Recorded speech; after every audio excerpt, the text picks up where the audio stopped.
British இந்தியாவிலிருந்து பெறப்பட்ட 5ஆம் கிங் ஜார்ஜ் 10 ரூபாய் நோட்டுகள் வழக்கமாக பணமாக பயன்படுத்தப்படுவதில்லை.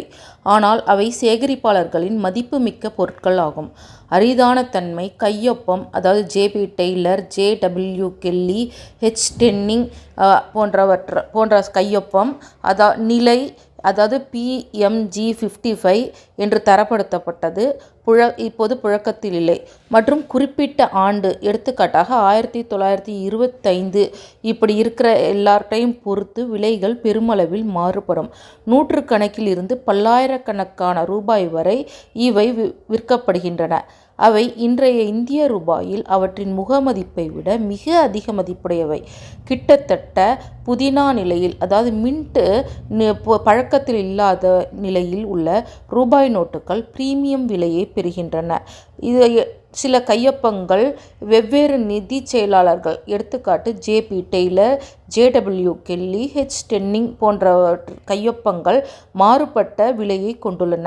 குறிப்பிட்ட ஆண்டுகள் 1925 போன்றவை மற்றும் அதனுடைய தொடர் எண்கள், எடுத்துக்காட்டு எல் போன்ற தொடர் எண்கள் உள்ளவை அரிதான தன்மையை அதிகரிக்கும். இவை எங்கே விற்கப்படுனா மருதர் ஆர்ட்ஸ், பிட்கியூரியோஸ் மற்றும் சேகரிக்கக்கூடிய தளங்களில், அதாவது நுமிஸ்டா சிக்காஜியில் விற்கப்படுகிறது. இதோட மதிப்பு 1925ஆம் ஆண்டு ஜே.பி. டெய்லர் கையொப்பமிட்ட ஒரு அரிய PMG 55 தரப்படுத்தப்பட்ட இந்த 10 ரூபாய் நோட்டு சுமார் 45,000 55,000 என மதிப்பிடப்படுகிறது.